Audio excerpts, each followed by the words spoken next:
Hello, my name is Ted Mariah, and I'm the Director of Grants and Federal Programs for the Villages Charter School. I've been at the charter school for over 11 years, starting as a high school math teacher, then a vice principal at the middle school before moving to my current position in the central office.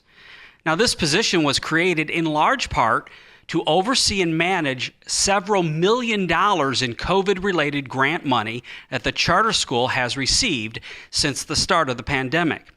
Today, I will provide you with a brief overview of the various grants and how the charter school is leveraging these unprecedented financial resources to help our students succeed. Before we get into the specifics, we need to define a few basic terms. Educators and the government love to use acronyms, which can be a bit confusing. The federal government has authorized the allocation of over $4 trillion in overall COVID relief aid. Nearly $200 billion have been earmarked specifically for K-12 schools, as you will see shortly. Since the start of the pandemic, Congress has passed and the President has signed into law 3 similar yet separate legislative authorizations. On March 27, 2020, a mere 2 weeks after the emergency pandemic declaration, the Coronavirus Aid, Relief, and Economic Security Act, CARES for short, was enacted.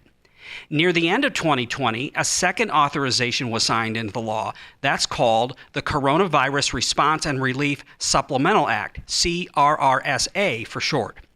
Then in the spring of 2021, a new Congress and new president passed the American Rescue Plan, better known as ARP. Think of these authorizations as banks. It's where the money originates. Next, the billions in COVID education dollars get distributed to states and eventually to school districts, primarily through grant funds. These are essentially the vehicles to deliver the money. The primary fund is called the Elementary and Secondary School Emergency Relief Fund, known as ESSER. Another fund that's been used to a lesser degree is the Governor's Emergency Education Relief Fund, or GEER for short. Now, just to summarize, there are 3 funding authorizations: CARES, CRRSA, and ARP, as well as 2 grant funds, ESSER and GEER. Here's a big picture view of COVID-related education grant funding.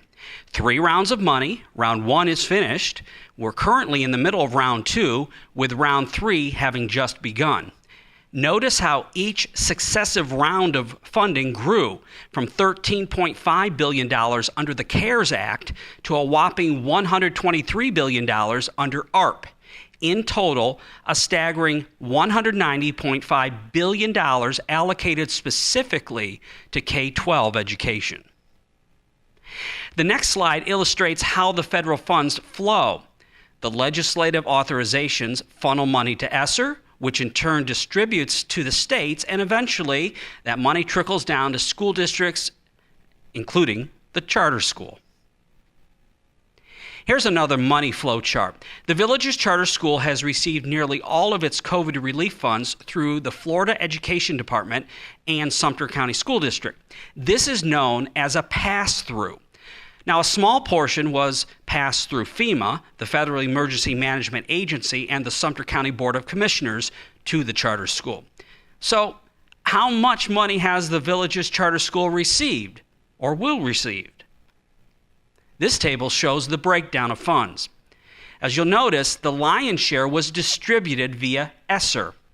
The charter school has already received and spent the money from GEER, ESSER 1, and FEMA.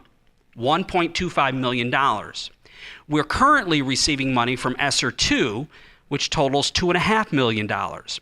And just last week, the Villages Charter School has formally applied for more than $5.7 million under ARP ESSER, or ESSER 3. In total, the charter school has been awarded nearly $9.5 million in COVID-related funds.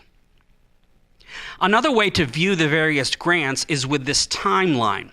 Now, a few things to point out. FEMA, GEER, and ESSER 1 have already sunset. The budget windows are finished, and that money has been spent or encumbered. Currently, VCS is drawing from ESSER 2 funds, and hopefully soon we'll be able to tap into our ARP ESSER 3 funds, which can be accessed through September of 2024. So what have we done, and what are we planning to do with these millions of dollars in funds? That's a great question. At the start of the pandemic, the school buildings were essentially shuttered, and we went 100% online for the remainder of the 2020 school year. Then slowly, the charter school reopened with strict COVID protocols. We used gear and FEMA funds for our academic summer camps, enhanced sanitation, as well as the purchase of additional Chromebooks, laptops, and other technology needs. The bulk of money, ESSER 1 and currently ESSER 2, they're being used to address academic needs born out of the shutdown in the spring of 2020. Many students have experienced learning loss at varying degrees. We have invested heavily in academic interventions, additional staff, along with curriculum and technology needs. We aim to continue funding and expanding the needs you see here with the additional funds that we are set to receive over the next 2 years. Here are the funding priorities for the future as it relates to COVID monies. First, expand the academic support that our students deserve and need. In order to accomplish this, VCS plans to hire more staff to deliver this academic support. Some new staff have already been brought on board, with more hiring to take place in the coming months. We also plan to invest in more technology, as we're acutely aware of the need for quality hardware and software. Next, we want to maintain a safe and healthy school. Some funds will be allocated for that important priority. Finally, funds will be set aside to support mental wellness for students as well as staff. Under expansion of academic support, here are a few examples. Additional small group interventions, tutoring before and after school, as well as an online tutoring service, which will be available. Saturday school, summer school, and enhanced progress monitoring of core subjects. VCS would like to hire additional staff to help meet the academic needs of our students. This includes instructional interventionists, additional school counselors, and ESE teachers. On the technology side, we plan to purchase additional Chromebooks and laptops, as well as educational software like Google Workspace for Education and iReady, a computer-based progress monitoring tool. In an effort to maintain a safe and healthy school environment, we plan to replace bathroom faucets with touchless models, and we would like to install an advanced air filtration system called iWave in strategic high-traffic areas. We will also continue our enhanced cleaning that has been instituted since the school reopened. Along with academic support, the charter school would like to allocate money to promote and support mental wellness by hiring additional school counselors as well as a second full-time school psychologist.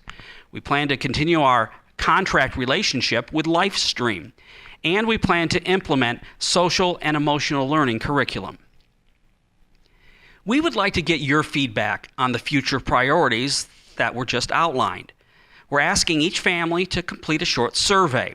You will receive a half-hour of PI time for submitting your responses. The survey link will be available on your PI portal. Look for the link titled VCS Parent Input Survey for ARP ESSER 3. Additionally, you can access this slideshow presentation on your PI portal. Find that link titled Buffalo Pride ESSER Presentation. Well, I hope this short overview of the COVID-related grants was helpful and informative. On a personal note, I've been in education for over 25 years. It is unprecedented, the financial resources that schools are receiving at this time. I'm reminded of a quote from the movie Spider-Man, when Uncle Ben says to Peter Parker, "With great power comes great responsibility." We have a once-in-a-lifetime opportunity to do incredible things for VCS students, your sons and daughters. Thanks so much for watching.